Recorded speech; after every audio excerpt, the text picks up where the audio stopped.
Boas-vindas a mais um mergulho profundo.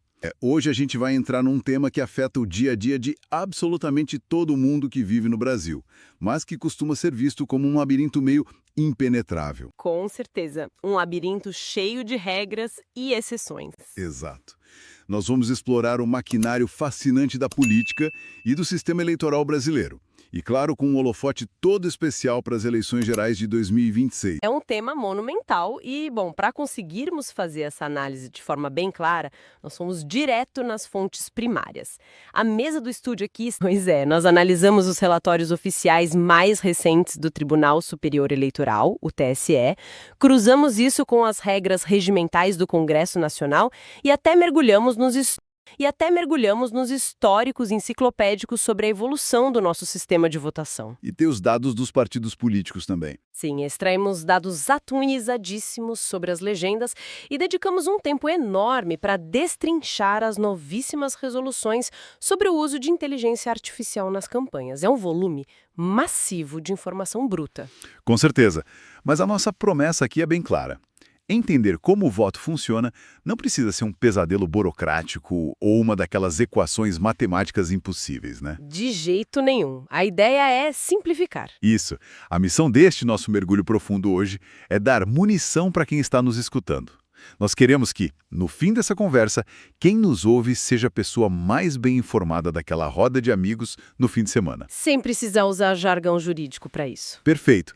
Queremos entregar a chave para compreender como o poder é realmente distribuído no país. E, de quebra, a gente vai desfazer vários mitos matemáticos e lendas urbanas sobre tecnologia pelo caminho. Eu diria que os mitos são a melhor parte de derrubar. Eu concordo plenamente. Certo. Vamos desempacotar isso. Antes de um único voto ser digitado, nós temos esse palco gigantesco que é o Congresso Nacional.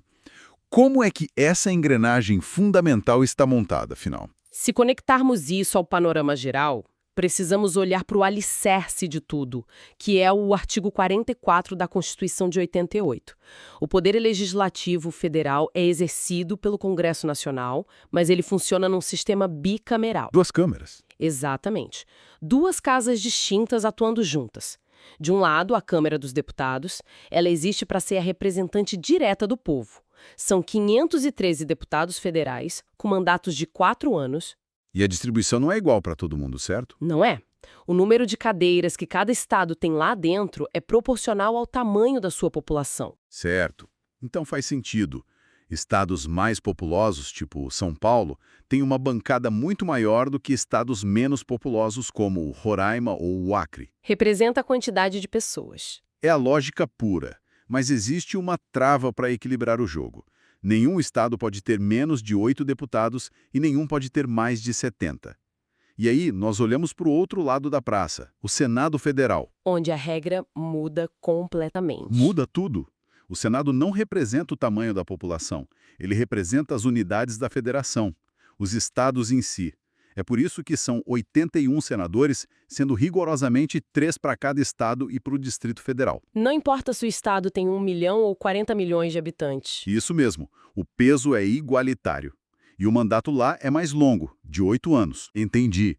Eu acho fascinante, é um sistema feito para garantir que os estados com populações gigantescas não passem por cima dos interesses dos estados menores na hora de criar as leis. Essa é a essência do bicameralismo brasileiro. Mas vem cá, eles trabalham sempre separados? Uma casa faz uma coisa e a outra faz outra. Na elaboração das leis do dia a dia, sim. Funciona como um mecanismo de freios e contrapesos. Uma casa costuma ser a iniciadora de um projeto e a outra atua como a revisora. Um confere o trabalho do outro. Isso! Mas existem momentos cruciais em que essas duas forças precisam atuar no mesmo espaço físico e institucional. É aí que se formam as sessões conjuntas e as comissões mistas. Quando o assunto é pesado. Exato. Se o Congresso precisa debater o orçamento da União, que define para onde vai o dinheiro do país, ou avaliar vetos do presidente da República, ou ainda iniciar a tramitação daquelas medidas provisórias urgentes, as MPVs... Nesses casos, senta todo mundo junto. Deputados e senadores na mesma sala. É uma articulação bem complexa. E para preencher todas essas 513 cadeiras de um lado e 81 do outro, nós temos os times que jogam esse jogo. Os partidos políticos. O verdadeiro campo de batalha. Eu estava olhando as nossas notas antes da gente começar e teve um número que me deixou absolutamente surpreso. Nós temos exatos 30 partidos políticos registrados e ativos no TSE até março de 2026. 30. É um número que impressiona quem olha de fora. Como é possível organizar qualquer coisa com 30 grupos diferentes? E detalhe, os números de filiação são colossais. O MDB tem mais de 2 milhões de filiados. É o maior do país em filiados. Pois é, o PT tem mais de 1,6 milhão e o PP quase 1,3 milhão. É muita gente e muita sigla. Mas com tanto partido assim, essas alianças não viram apenas uma bagunça de conveniência? Bom, essa é a grande questão que mudou recentemente. Até bem pouco tempo atrás, o sistema permitia as famosas coligações para as eleições proporcionais, aquelas para deputados e vereadores. Que eram exatamente essa bagunça. Eram exatamente isso que a gente estava desenhando. Casamento de conveniência, os partidos se uniam por alguns meses só para somar tempo de televisão e juntar votos na mesma bacia. No dia seguinte à posse, cada partido ia para o seu lado e o eleitor ficava sem entender nada. Votava num e ajudava a eleger o candidato de outro partido que pensava o oposto. Isso. Mas isso acabou. A regra mudou e agora a força estratégica no tabuleiro são as federações partidárias. Então, peraí. Se a coligação era como aquele relacionamento que dura só o verão, a federação é o quê? Um casamento com comunhão de bens. Como funciona isso na prática? É uma ótima analogia. A federação funciona muito mais como uma fusão corporativa com um contrato de longo prazo.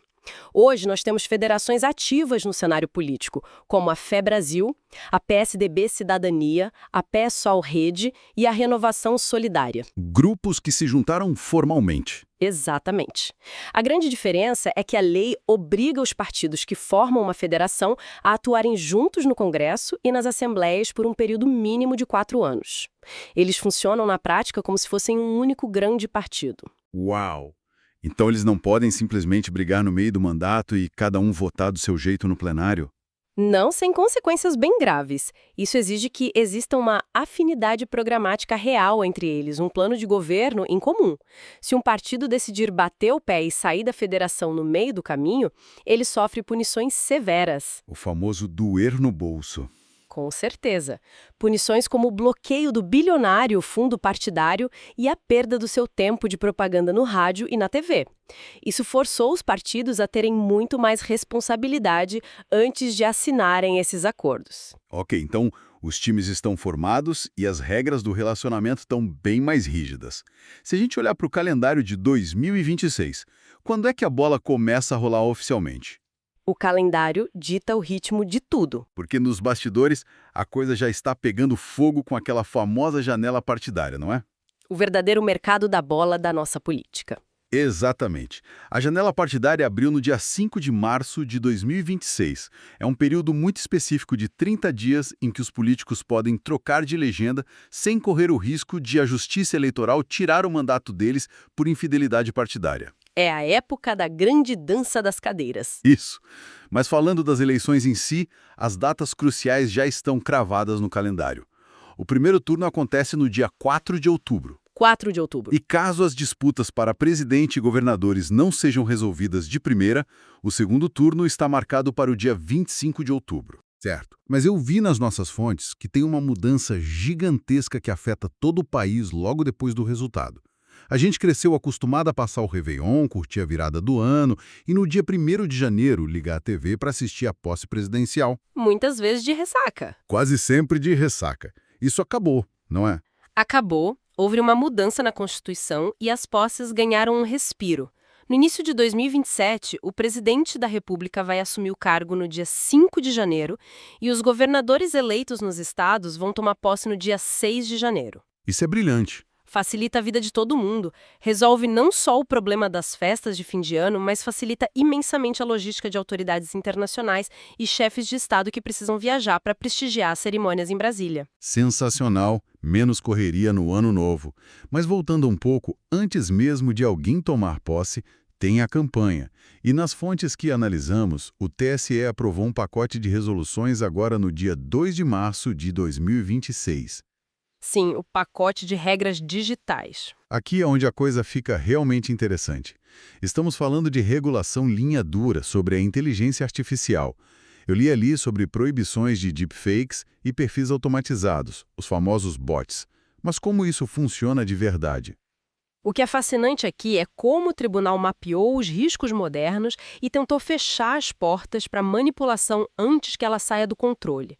A regra agora determina que nenhum deepfake pode circular se não estiver clara e explicitamente sinalizado para o eleitor. Tem que ter o aviso dizendo que é falso. Tem que ter o rótulo. E sobre os bots, se um candidato usar contas automatizadas nas redes sociais para simular um apoio popular artificial ou atacar adversários, ele pode ter o registro cassado. Perde a candidatura direto. Pode perder, sim. Mas a medida mais agressiva do TSE é o apagão de IA na reta final. Apagão de IA. Como assim? Fica proibida a circulação de qualquer conteúdo sintético novo, gerado por inteligência artificial, 72 horas antes da eleição e 24 horas depois do fechamento das urnas. Caramba. 3 dias antes do pleito, congela tudo. Congela tudo. Mesmo que o vídeo ou o áudio tenha um aviso dizendo que foi criado por IA, ele não pode ser publicado nesses dias finais. O objetivo é evitar aquela desinformação catastrófica de última hora. É aquele áudio falso plantado no sábado à noite? Exatamente. Aquele material que surge quando o candidato atacado não tem mais tempo hábil de ir para a televisão ou para a internet se defender antes das urnas abrirem. Mas vamos ser o advogado do diabo aqui por um segundo. A internet é global. Realmente dá para o TSE aplicar um apagão de 72 horas se o conteúdo for hospedado num servidor lá do outro lado do mundo, no leste europeu ou na Ásia? Como eles forçam isso? É aí que entra a parte mais pesada da nova regra, a responsabilidade solidária sobre as Big Techs. O TSE estabeleceu que os provedores de aplicação de internet, ou seja, as grandes redes sociais e as plataformas de vídeo, têm responsabilidade solidária. Traduzindo do jargão jurídico para o bom português, responsabilidade solidária significa o quê? Que se a rede social não apagar o vídeo falso, ela toma a mesma punição de quem publicou. Exatamente isso. Se a plataforma for notificada ou se o conteúdo for flagrantemente ilegal e eles não removerem imediatamente, a empresa de tecnologia responde pelo crime eleitoral junto com o criador do vídeo. Eles são cúmplices aos olhos da lei. São. Eles sentem a dor no bolso e nas sanções operacionais, podendo até ter serviços suspensos. E tem mais um detalhe crucial que passou nessas resoluções. Os algoritmos dessas redes estão expressamente proibidos de recomendar conteúdos eleitorais. Como assim? O algoritmo não pode me mostrar um vídeo de política? A plataforma não pode usar o seu histórico de navegação para decidir qual candidato vai aparecer no seu feed. A ideia da justiça eleitoral é proteger a autonomia do cérebro humano contra a máquina de engajamento virtual. Ou seja, a pessoa tem que procurar ativamente a informação, a rede social não pode ficar empurrando um candidato goela abaixo. É uma mudança gigantesca na dinâmica da campanha na internet. É o TSE tentando colocar rédeas nas Big Techs. Ok, então sobrevivemos às campanhas, evitamos os deepfakes de última hora e chegamos no domingo de eleição. Vamos falar sobre a matemática do voto, porque para prefeito, governador e presidente a conta é fácil. É eleição majoritária. Isso. Basicamente, quem tem mais votos no fim do dia, leva a faixa. Mas e quando a gente digita os números para deputado e vereador? Entramos no tal do sistema proporcional. E, honestamente, parece que a gente precisa de um diploma em estatística para entender. Sim, eu sei que assusta muita gente. Como é que se decide quem senta numa cadeira no Congresso nesse sistema? E é em 2 pilares. O quociente eleitoral, que chamamos de QE, e o quociente partidário, o QP.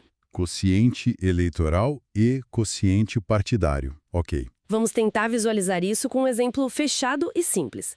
O primeiro passo da justiça eleitoral é descobrir o quociente eleitoral, que a gente pode chamar do preço de uma cadeira. Como se calcula isso? Tem uma fórmula, claro. Você pega o número total de votos válidos daquela cidade ou estado e divide pelo número de vagas disponíveis na Câmara. Imagine uma cidade com 10 vagas para vereador, onde 100 mil pessoas votaram em opções válidas. Você divide 100 mil por 10. O resultado é 10 mil. Perfeito. Então, nesse cenário, a linha de corte, o preço do ingresso para conseguir uma cadeira no legislativo dessa cidade é bater 10 mil votos. Isso. Com esse preço em mãos, passamos para o segundo passo, que é o quociente partidário. O tribunal não olha primeiro para os candidatos individuais, ele olha para o partido como um todo. Eles somam todos os votos que um partido teve. Juntando os votos nominais com os votos na legenda. Exato. Contando os votos dados a todos os seus candidatos e também aqueles que o eleitor deu apenas apertando o número do partido na urna. Vamos supor que o partido A, somando tudo isso, conseguiu 30 mil votos. Ok, o partido juntou 30 mil. O que se faz? Divide esses 30 mil pelo preço da cadeira que a gente calculou, que é 10 mil. O resultado é 3. O partido A conquistou o direito de colocar 3 pessoas nas cadeiras da Câmara. Matemática pura. Mas aí entra a grande dúvida, se o partido A tem direito a 3 cadeiras, quem senta nelas? Porque no passado, a gente via muito aquela situação do puxador de votos. Uma celebridade da TV se candidatava, recebia sozinha 25 mil votos e arrastava com ela para o legislativo 2 candidatos do mesmo partido que tinham recebido, sei lá, 100 votos cada um. Aqueles candidatos que ninguém conhecia e entravam de carona. Isso ainda acontece? Não, essa carona gratuita acabou. A legislação criou uma regra de desempenho mínimo, conhecida como a cláusula dos 10%. Para um candidato ter o direito de ocupar uma das vagas que o partido dele ganhou, ele precisa provar que tem um mínimo de apoio popular sozinho. Ele precisa ter obtido, individualmente, votos equivalentes a pelo menos 10% do quociente eleitoral. Então, voltando para o nosso exemplo. Se o quociente eleitoral, o preço da cadeira, é 10 mil votos, 10% disso são 1.000 votos.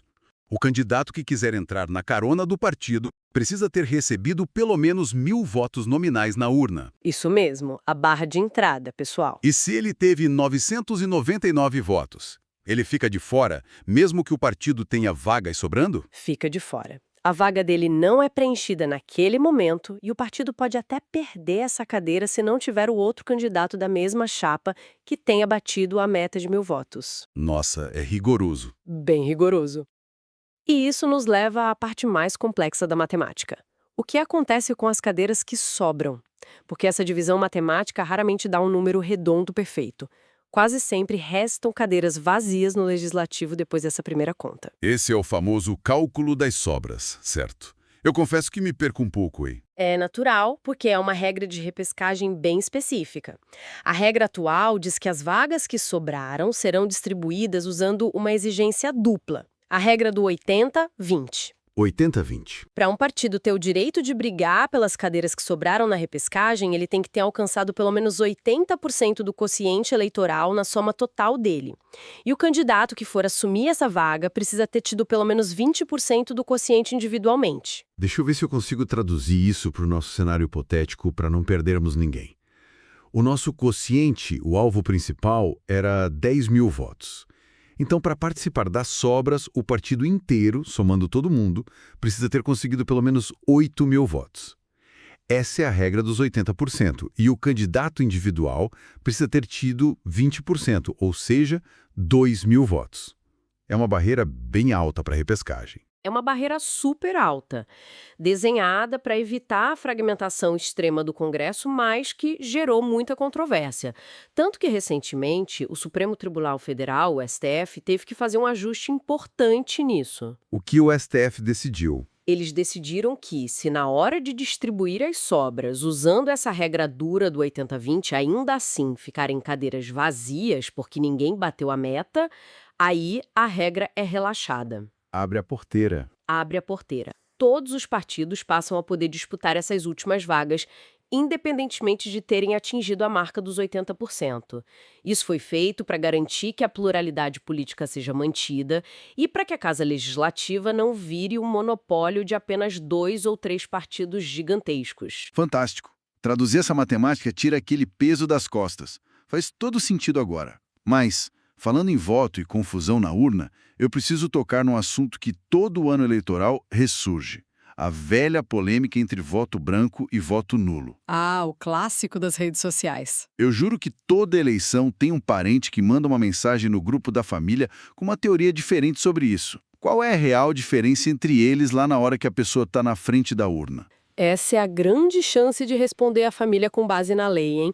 Do ponto de vista da vontade do eleitor, o voto branco acontece quando ele escolhe a tecla branca da urna, indicando que não tem preferência por nenhum candidato daquela lista. É uma abstenção amigável. Exato. Já o voto nulo acontece quando a pessoa vai ao teclado, digita um número que ela sabe que não pertence a ninguém, tipo o número 00, e aperta o confirma. É um ato deliberado de anulação. Mas Sempre tem um mas. isso levanta uma questão importante sobre como o sistema lida com a desinformação. Matematicamente e legalmente, no resultado da eleição de hoje não existe absolutamente nenhuma diferença prática entre eles. Zero. Eles valem a mesma coisa. A mesma coisa. A Constituição é muito clara. É eleito quem obtém a maioria dos votos válidos. E o que são votos válidos? São apenas os votos dados nominalmente a um candidato ou à legenda de um partido. Os outros são excluídos. Votos brancos e nulos são, por exigência da lei, totalmente descartados da conta final. Eles não vão para quem está ganhando, não ajudam o primeiro colocado e não entram no cálculo do quociente eleitoral. Eles servem unicamente como um protesto silencioso, uma estatística para mostrar que uma parcela da sociedade rejeitou as opções oferecidas. Então o eleitor gastou gasolina, foi até a escola, ficou na fila no calor, votou nulo como protesto e, no fim das contas, o voto dele simplesmente foi pro lixo na hora da contagem matemática. E aquela lenda urbana máxima da internet, o famoso texto que diz que, se mais de 50% dos eleitores votarem nulo, a eleição é cancelada, os políticos atuais são proibidos de concorrer e tem que chamar uma eleição nova. Isso tem algum fundo de verdade ou é pura fantasia? É fantasia pura. Total. Sério. Nenhuma brecha na lei para isso, nenhuma. É uma interpretação terrivelmente distorcida de um artigo do Código Eleitoral que trata sobre nulidade da eleição em caso de fraude. Por exemplo, se a justiça descobrir que as urnas de uma cidade inteira foram fraudadas. Aí anula a eleição. Aí sim. Mas a vontade do cidadão de ir lá e votar nulo não é uma fraude, é um direito democrático dele. Portanto, não anula eleição nenhuma. A realidade é dura. Se numa cidade de 100 mil eleitores, 99 mil resolverem votar nulo, a eleição inteira para prefeito será decidida pelos 1.000 eleitores que votaram em opções válidas. A eleição continua valendo. A eleição é 100% válida. Alguém ganha a faixa e quem votou nulo apenas abriu mão de participar da escolha. Fica aí o aviso de utilidade pública. Na próxima vez que alguém encaminhar essa mensagem, já dá para saber que é mentira. Mas a gente falou de matemática, de contagem de votos, e tudo isso depende de uma peça central que é a urna eletrônica. Coração do sistema. É impressionante pensar na nossa história. Nas nossas fontes está escrito que lá no Código Eleitoral de 1932 já existia uma previsão legal falando sobre usar máquinas de votar. Eles já pensavam nisso há quase 100 anos. Mas o Brasil só foi ver a urna eletrônica mesmo em 96. E no ano 2000, o país ficou 100% informatizado. Só que sempre fica aquele burburinho, não é? Será que o sistema é seguro? Alguém pode invadir a urna por Wi-Fi ou ligar um Bluetooth do carro estacionado na frente da escola para hackear? Olha, é fisicamente impossível invadir a urna por Wi-Fi ou Bluetooth, porque a máquina, em nível de hardware na sua estrutura física, não possui nenhum tipo de antena ou receptor de sinal de rede sem fio. Nem placa de rede ela tem. Não tem placa de internet dentro dela. É o que chamamos de equipamento isolado.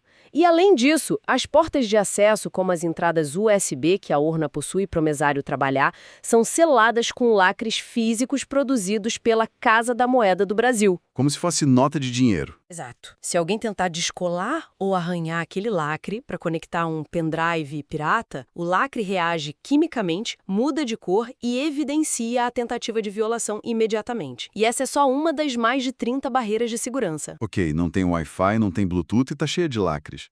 Mas e o cérebro dela? O software? E se alguém, lá dentro do desenvolvimento, colocar um código malicioso disfarçado para desviar voto de um para outro?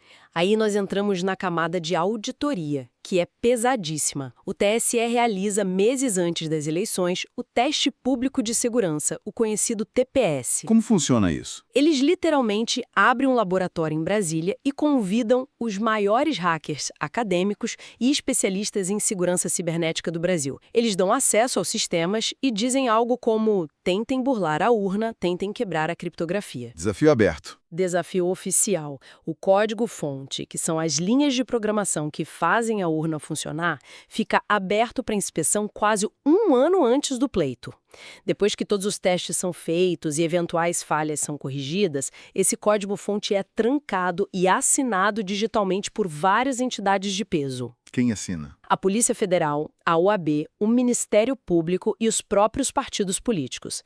Essa assinatura digital é uma trava de segurança profunda. Se um único byte, uma única letra do programa for alterada na viagem da urna de Brasília até o interior do Amazonas, a urna reconhece a fraude e trava o hardware de segurança. Ela simplesmente não liga no domingo. São dezenas de barreiras mesmo. Mas as nossas notas falam sobre uma auditoria que acontece no meio da eleição, o teste de integridade.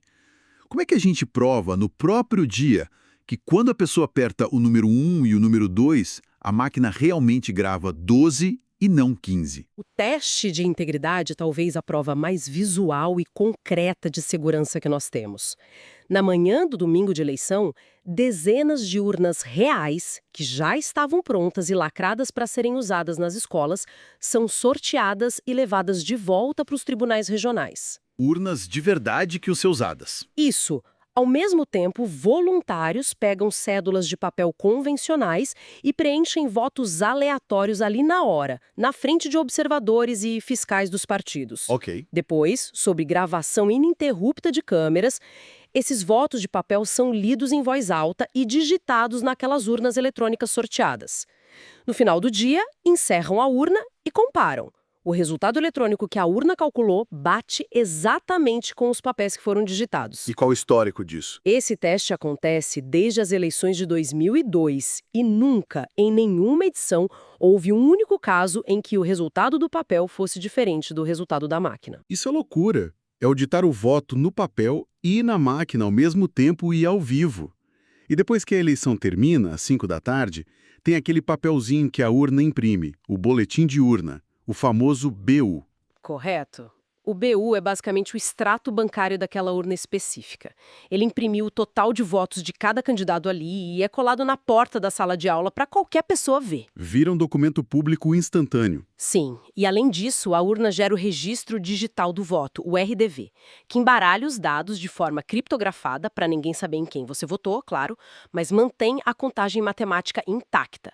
Com o aplicativo certo no celular, qualquer cidadão, qualquer estudante de tecnologia pode ir de escola em escola, ler o QR Code desses boletins impressos nas portas e fazer a sua própria soma paralela de votos da cidade dele.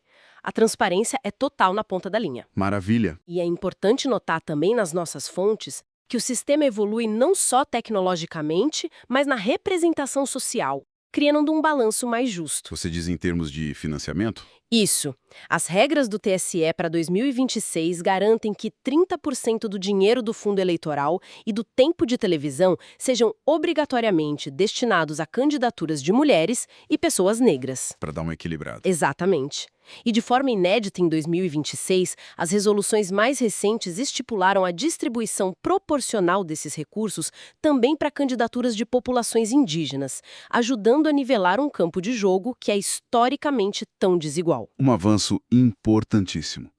Então, o que tudo isso significa, afinal de contas? Significa que quando tentamos entender a mecânica da eleição brasileira, nós não estamos apenas olhando para um livro empoeirado de regras antigas do Congresso. Nós estamos lidando com um organismo vivo. Altamente dinâmico, complexo e que está sempre na defensiva para se proteger. Passamos pela formação burocrática dos partidos com as federações. Mergulhamos na matemática que busca pluralidade nas cadeiras do legislativo. Vimos a justiça agir contra os perigos da inteligência artificial com o apagão de IA nas Big Techs, até chegar na blindagem física e criptográfica do próprio computador que conta o voto. O objetivo final de todo esse labirinto é blindar a decisão de quem está nos ouvindo, proteger a vontade de quem aperta as teclas no domingo. Proteger o voto, seja contra um ataque de software ou uma campanha de desinformação global. Essa é a leitura perfeita do cenário. Esse é o panorama das eleições de 2026. Mas, antes de encerrarmos, enquanto nós vasculhávamos o andamento legislativo nas fontes de hoje, encontramos uma movimentação que pode mudar absolutamente tudo que acabamos de discutir para as próximas décadas. Tem sempre uma surpresa nas entrelinhas do Congresso. Sempre. Existe uma proposta de emenda à Constituição, a PEC 12 de 2022, que já foi aprovada na Comissão de Constituição e Justiça do Senado em maio de 2025. E o que essa PEC propõe de tão radical? O texto propõe simplesmente o fim da reeleição para cargos do Executivo, ou seja, prefeitos, governadores e o presidente teriam apenas um único mandato, e esse mandato seria ampliado para 5 anos. 5 anos de mandato sem poder tentar de novo em seguida? Isso, mas a parte mais transformadora dessa PEC é a unificação de todas as eleições. Se ela for realmente promulgada e entrar em vigor, o Brasil passará a ter um único pleito nacional. Acaba com aquela coisa de votar de 2 em 2 anos. Acaba. Imagine o cenário. Como seria a dinâmica política do país se a cada 5 anos a nação inteira parasse para eleger absolutamente todos os seus representantes de uma só vez, do vereador do menor município do país até o presidente da República, num único dia? É uma mudança sísmica. É um exercício imaginativo e um choque de realidade política fascinante para deixarmos no radar de todo mundo que está acompanhando a gente. É algo profundo e instigante para a nossa audiência pensar até o nosso próximo mergulho profundo. Até a próxima!